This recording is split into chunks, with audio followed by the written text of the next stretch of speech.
Welcome to Canada's most irreverent talk show. This is the Andrew Lawton Show, brought to you by True North. Coming up, a look at Western alienation and the discussion around Alberta independence. The Andrew Lawton Show starts right now. Hello and welcome to the Andrew Lawton Show, Canada's most irreverent talk show here on True North.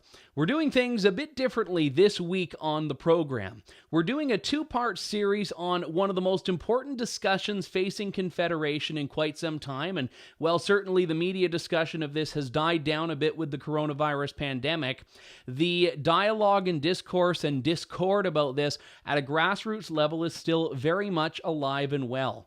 And that is Western alienation, the independence and alienation, and in many cases resentment that we see in the West, probably no more so than in Alberta.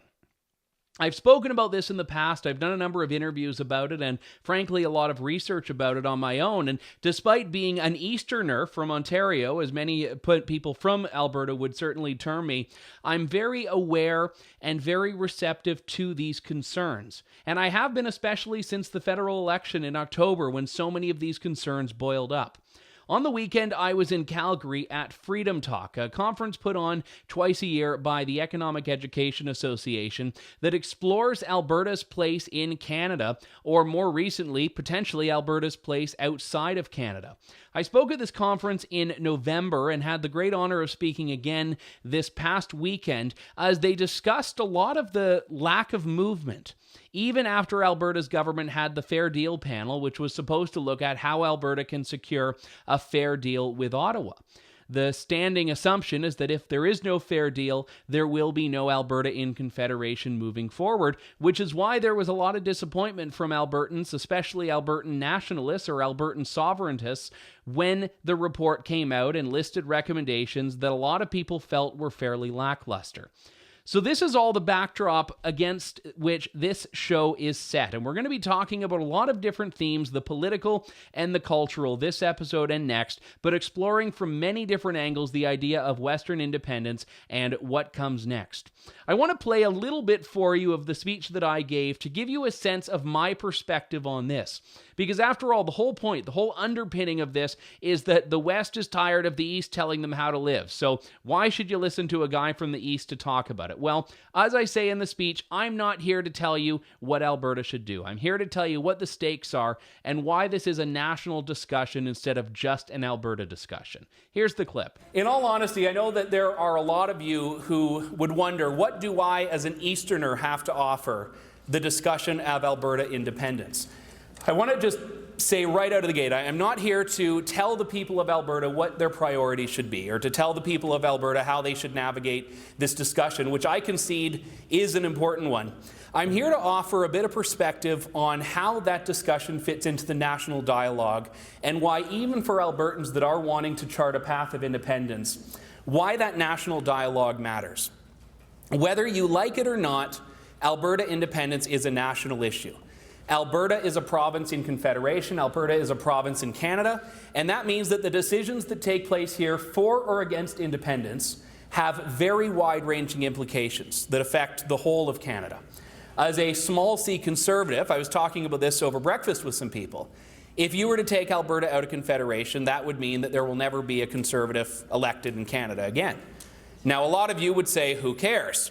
I understand that, and we'll get to that point later on. But the reason this matters is because to have a path forward for Alberta, to have a fair deal, requires there to be a narrative that has some buy-in from outside of Alberta. And right now, the deck is stacked against you. You see this in the political narrative. You see it in the media narrative. Now, I say this as one of a small number, but a growing number of independent journalists in Canada. The coverage of Alberta independence, for starters, this weekend is non-existent. There's not a single mainstream media reporter here. Rebel was here yesterday. We have a radio host from Calgary here. Where's Rishi? A Punjabi radio host who's here, and I'm very grateful for it. But the mainstream media is absent from this. And I'd say by and large has been absent from the dialogue. And we're going to talk about this a little bit this morning because I'm not entirely sure that people understand why that is. And it's not just about resentment towards Alberta, resentment towards Alberta interest. That does play in a little bit. Here's the problem, though. A lot of the politicians who entertain Western alienation and Western independence are not doing so because they hear the concerns. They're doing so because they want to check the box that said they heard the concerns.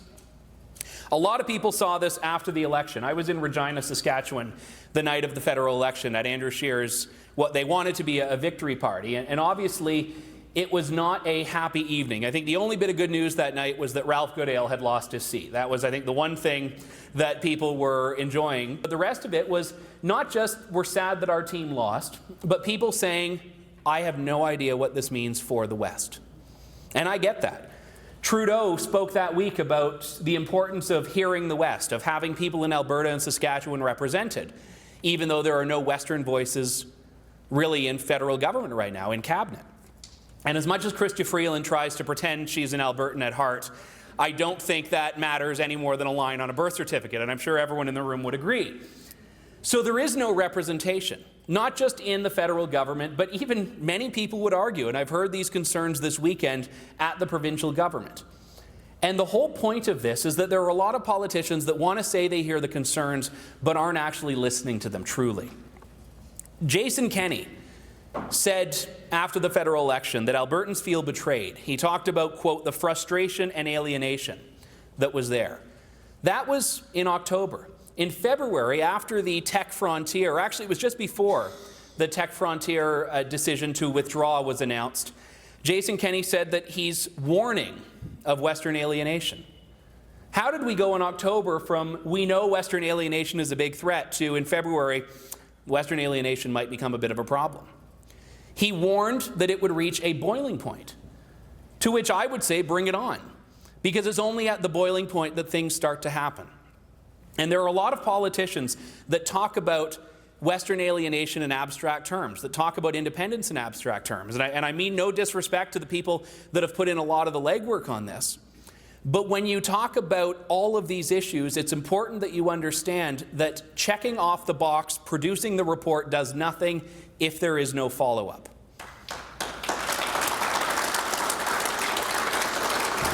Well, I hope I disclaimed that I'm not here to tell you what to do. That was certainly where I wanted to start off on that. And I was actually very grateful for all the support that I got, not just after my speech, but even before it, from people that I met at Freedom Talk that are happy with the work we're doing at True North. So thank you very much to all of you.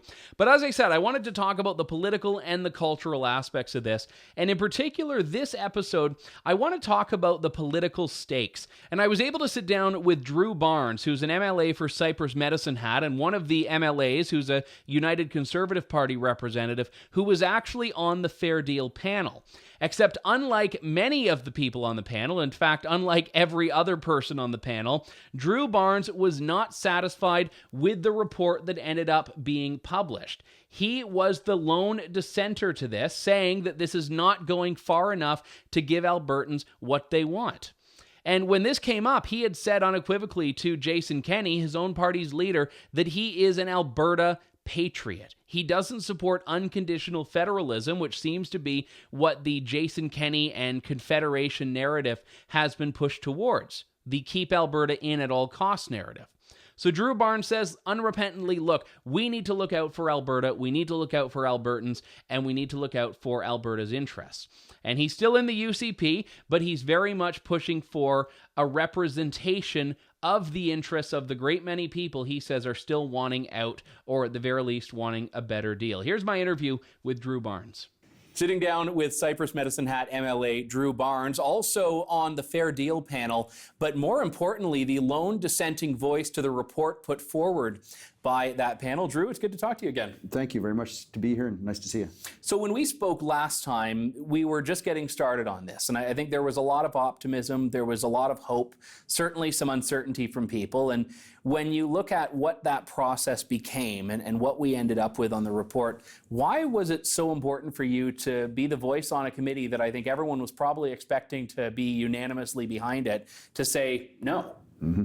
Well, thank you for that. I think, first of all, it was impossible for an 80-page written report to fully replicate the powerlessness and the despair that I heard and my panel colleagues heard from Albertans.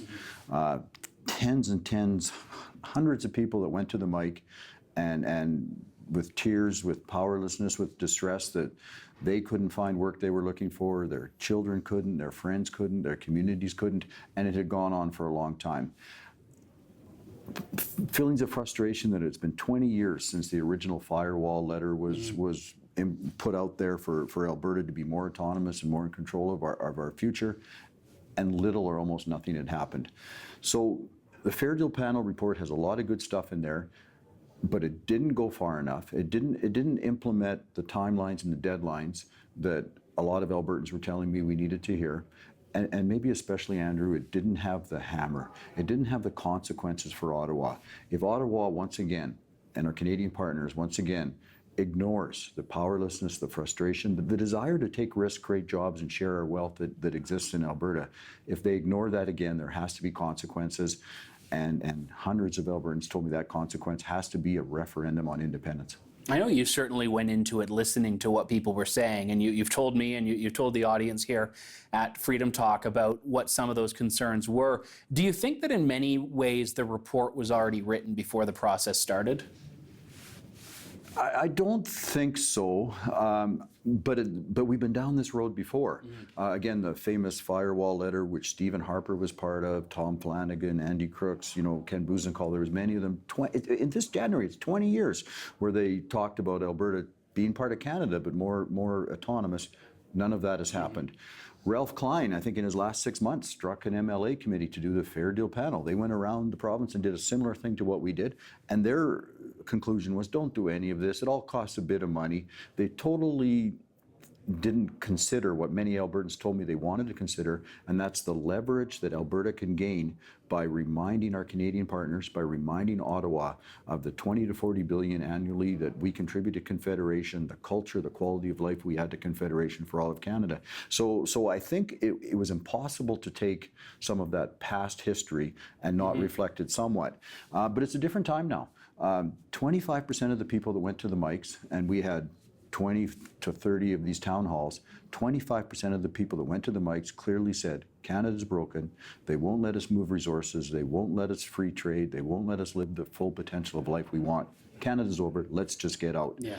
Up to 80% went to the mic and said, Canada's broken, we maybe need to give Canada one more chance. Let the people in Quebec and Ontario know how much we're hurting out here, how much we want to work, how badly we need pipelines and resource movement, how much we contribute to the extra $3 billion plus we contribute annually to CPP, the 20 billion in taxes, more equalization, more transfer payments, all those things, hoping that politicians and the power brokers will help get us going. We'll see where that goes. Many people said they wanted a timeline and a deadline. As an example, Premier Kenney's talking about the equalization referendum when the municipal elections are in October of 2021. Very, very common theme at these panel meetings was soon. Let's do it soon. There's no guarantee that Ottawa will cooperate and change us. So let's have this equalization referendum right away and let's get to work today. The despair, the powerlessness has really grown. Do you think there's a desire on the part of the people that don't want to entertain this discussion, that the anger, the frustration, it will just all subside? Because I think it was a lot more palpable right after the federal election. And I have to wonder if the hope or the design is just that people will eventually just forget about it. And just like the firewall was a flash in the pan and then went away, this will too. And it will just be a cycle we revisit every couple of decades. That would be a mistake. The despair, the frustration, the desire for action is a lot deeper this time. And it's still there. It is still there, and it's at least 25%. Since I came out with a dissenting opinion saying, yes, Canada first, Alberta should be the freest, most prosperous place in the whole world. If that's within Canada, that's great. If that's not within Canada, that's great too.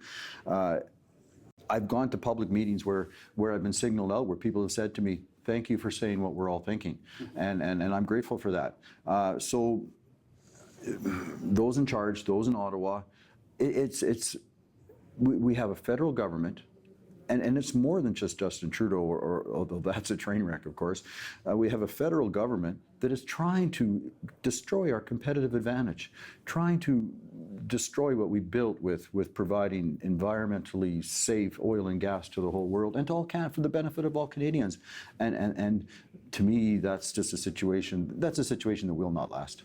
You've got your extremes on this. You're people that keep Canada together at all costs, regardless of the impact on Albertans, and you've got Albertans that they want out no matter what. I mean, they're tired of talking, they're tired of it. So you're not a separatist in the sense, but you're saying, look, I mean, you're not going to close off one of the two paths if one is clearly going to give Alberta that prosperity that you talked about. Yeah, exactly. And nor should we. Why would we?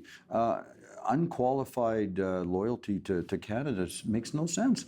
A strong, independent, contributing part of Canada makes total sense if other Canadian provinces and other Canadian jurisdictions are the same.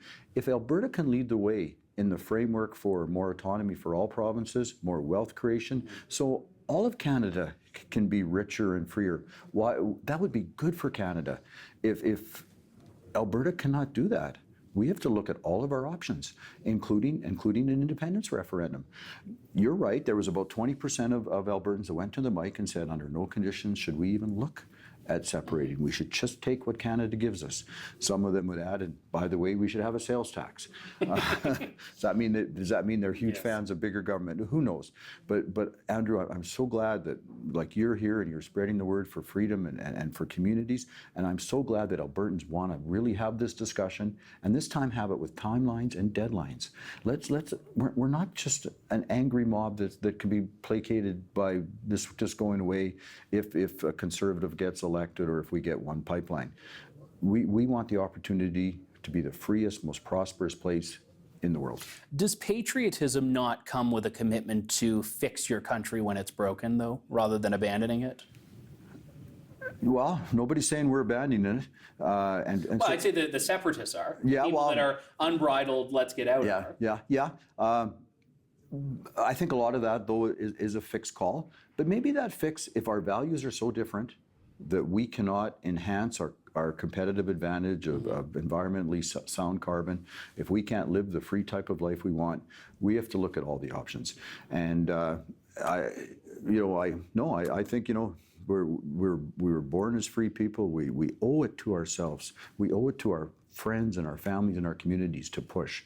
And Andrew, there's so much frustration and despair out here. When I spoke last night, I spoke of the people that haven't worked in 3 years and are making 65% of what they used to make.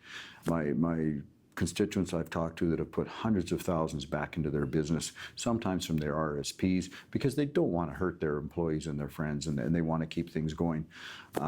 People I know that have worked hard and created tons of wealth, that when I bump into them, they're saying, hey, their money and them are out of here. And that's what we have to, that's why we have to have this discussion. That's why we have to have this talk. Alberta will be better if we're more prosperous and more free. Canada will be better if Alberta is more prosperous and more free. Let's see where it goes. MLA Drew Barnes, thanks very much. Thank you very much. Greatly appreciate it.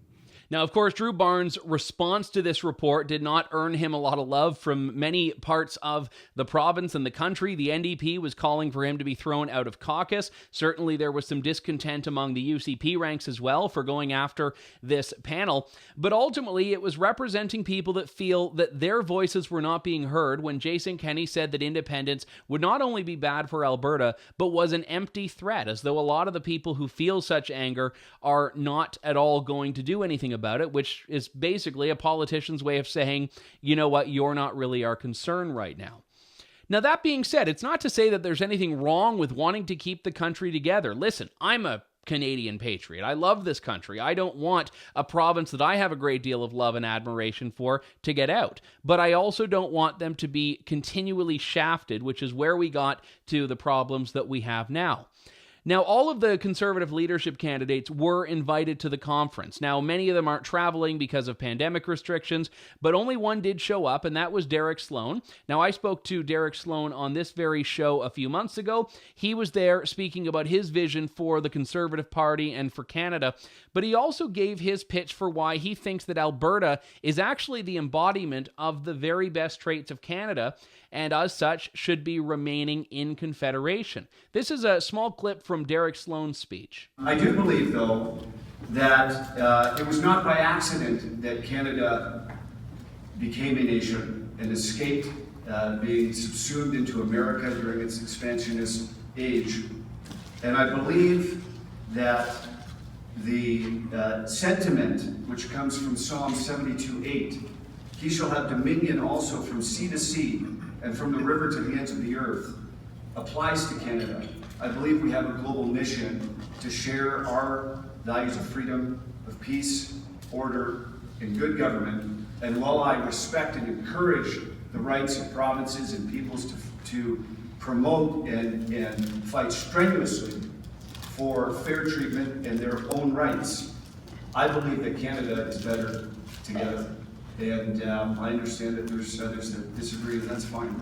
And I won't dwell on that. But I believe that we have a mission to the world to share our values, many of which are shared the strongest in this province.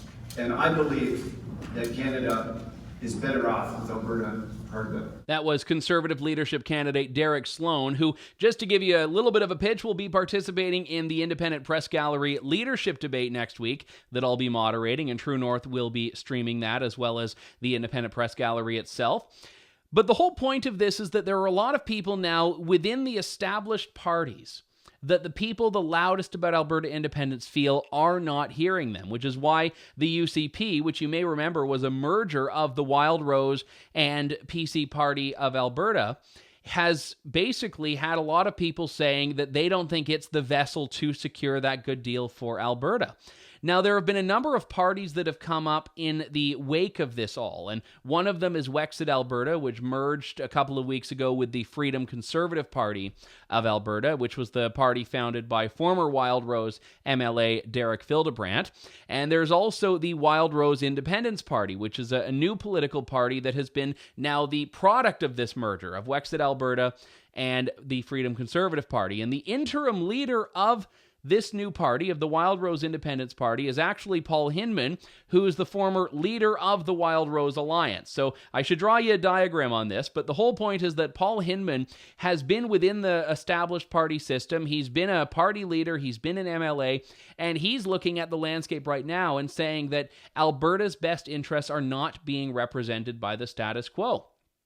So he's actually come out of political retirement to be the interim leader of this party, and he was at the conference, and I was very grateful to have been able to sit down with him and speak about why he thinks there needs to be a third party, an additional political voice at the table to secure a good deal for Alberta. This is our conversation. I'm sitting down with Paul Hinman, the interim leader of the Wildrose Independence Party, and I should say the newly interim leader of the Wildrose Independence Party. Congratulations, and thanks, Paul, for sitting down today. Well, thank you very much, and more important, thank you for the work that you do. Well, I appreciate that very much, especially from politicians who I'm more used to them trying to ban us from covering them than actually sitting down with us, so I appreciate it very much.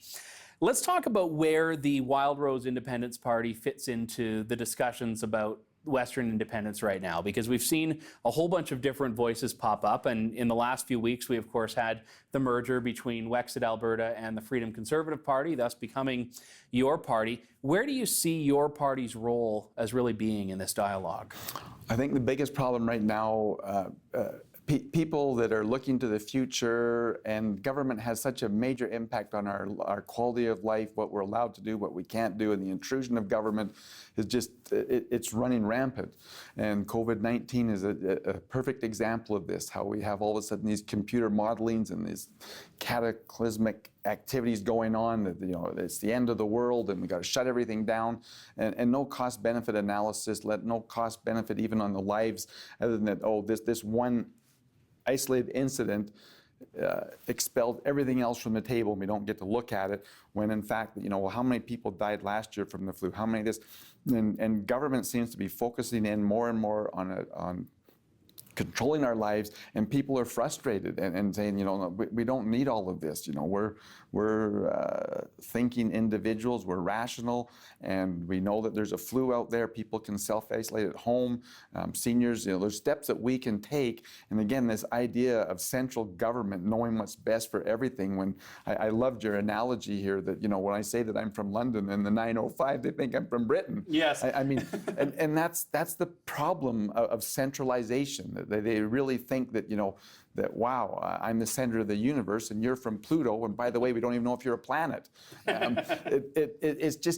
It's bizarre how we have a group of individuals that's looking for parental guidance, and then those that are independent, self-reliant, and want structure, rule of law, and order. And the Wildrose Independence, what it did and why I stepped in, is because there's nowhere else to go right now. Everything seems to be going towards big centralized government decision making, and the Wildrose Independence Party is going in the other direction, that we need to stand up for ourselves. We need to put our house in order. We're not going to be told by Eastern thugs or whoever, Laurentian elites, that this is the way you need to live your life. And by the way, it's because we're morally superior to you and you are second-class citizens that just don't know what's best for you. The one thing I found interesting from speaking to you earlier in the conference this weekend is that it's not about independence for the sake of independence, in your view, and it's not about just a reaction to the status quo. You're putting forward a conservative vision that on its own I think would stand up as an election platform, but it's coming at a time when those values that you're talking about, of independence, of self-sufficiency, of getting your fiscal house in order, are harder and harder to come by in politics in general, but even in Alberta, which I think in a lot of cases has long been a place where people on the right have taken for granted that it will always be this way. Yeah, no, it's astounding to me how, and again, I always take the exception to being a politician. I'm an elected representative. Right now I am because I'm an interim leader. I guess I'm politicking, but we really do need to realize who we are and who's controlling us. And Albertans are entrepreneurs, that freedom is in their heart, and we don't want a government controlling us, saying, who we are, how we're going to behave, and where we're going to go, and when you get to do it. And this is the problem. And so this is a movement about freedom. Independence is very important to Albertans, and we're just not going to take the Laurentian elites overtones anymore. And in my opinion, we're ready to stand up and say, you know what?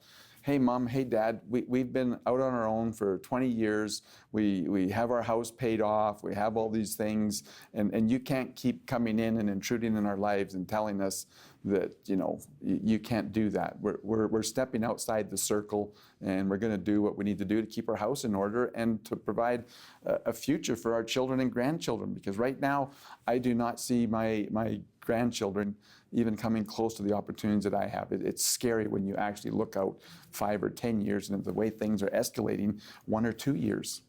You were previously the leader of the Wildrose Alliance, so you've been at the forefront of these discussions, and we certainly know that the Wildrose Alliance never formed government as that. It then led to a merger that I think people are familiar enough with, we don't need to rehash it.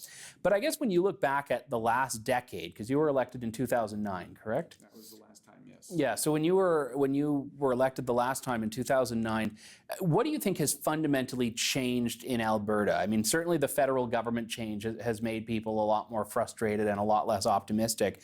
But do you think there's been a fundamental change in Alberta that's led to reaching the boiling point in these frustrations now? Well, I think the first change is that Albertans were disgusted with a collusion of the right wing coming together to say, oh, we're going to do everything great, but by the way, we can't balance the books. And so taxation's gone up, debt has gone up, personal freedoms have been reduced, centralization has increased, and most important, I guess, is that the economy and the change of oil prices in the world, and us failing to get access to world markets through Tidewater, it has boxed us in, and the economic pain now has brought in the reality that we can't keep doing this. We're on a hiking trip with all these Laurentian elites, and all of a sudden we realize that, you know what, I'm not carrying your tent, I'm not carrying your backpack, I'm certainly not going to carry your water, and I'm not going to cook for you tonight. And we're in a situation now with billions of dollars in a government that's out of control in spending, and all of a sudden has this idea that we need to have corporate subsidies to get the economy going, when, just listening to Michelle Sterling here this morning, the biggest tax we need to get rid of is all of the carbon taxes. The taxes on our fuels. I mean, oil's below $40 a barrel or thereabouts, and we're still paying $1 a liter. That's hurting Canada. You go down to the States, which is our biggest trading partner and our competitor, and their fuel is substantially cheaper, and their cost of living is. And we can't have this facade of a front saying that we're meeting this Paris Accord, we're trying to cut all this back, when in fact, just on the simple fact in North America, we have winter. We have to heat our homes. And don't put us on the same level as someone in California, because they have summer and they cool their homes and they have no problem saying that's okay. But to heat your home, we're ruining the climate. Looking from a more strategic perspective, how do you stand out, and how does your party plan to stand out when it seems like there are so many voices that are trying to claim to be the voice of Alberta independence right now? And I guess certainly you've consolidated a little bit by the merger, but you still have other groups that are trying to claim that they're the true voice on this. And that might be the most difficult thing, but I think that this pure momentum, and again, because I'm going to be on the road going full time, all of a sudden you've got a foot soldier who's doing the work, going to go out, talk to people, and give them, turn on the light in the room, say there's hope. Here's another option, because 2 weeks ago I didn't know what my options were. What else could I do? You can sit there and complain and have nothing, or is there a place where I can go and work and make a difference? And that's what the Wildrose Independence Party is. This is an area where we can come together, and government will either see that they need to make these changes now, or in 2023, we will be government and we will do it. Federally and provincially, a lot of people on the right, and I use the broadest interpretation of that term, have gotten very leery of so-called splitting the vote. And we saw this, of course, leading to the creation of the Conservative Party of Canada. We saw it leading to the creation of the UCP. So do you not think that now that Alberta has had an NDP government, that there's a risk of sabotaging Conservative electability if you're going to be running essentially against the Conservatives as well as against the NDP? Yeah, and that's a fair question, and probably the one that voters often, like Stelmach used that for me in 2008, and basically had the biggest landslide ever, and because he said a vote for the Wildrose is a vote for the Liberals, and that last few days, that panic in there, because the polls were showing Kevin Taft was doing very good, and he might be the next premier. My counter on that is that, first of all, they're not conservatives. Are they balancing the budget? Are they allowing freedom of religion? Are they allowing freedom of expression, freedom of speech, freedom of the press? No, it's all controlled, it's all manipulated, and there's never a wrong time to do the right thing, but there's never the right time to do the wrong thing. And when they fail to stay with the basic principles of the proven principles of conservative living, lifestyle, and constraining the size of government, what choice do people have? And to say that we're going to split the vote, they're the ones that are splitting the vote, in my opinion. But more important, the structure of our Constitution really is comparable to a dam on the river.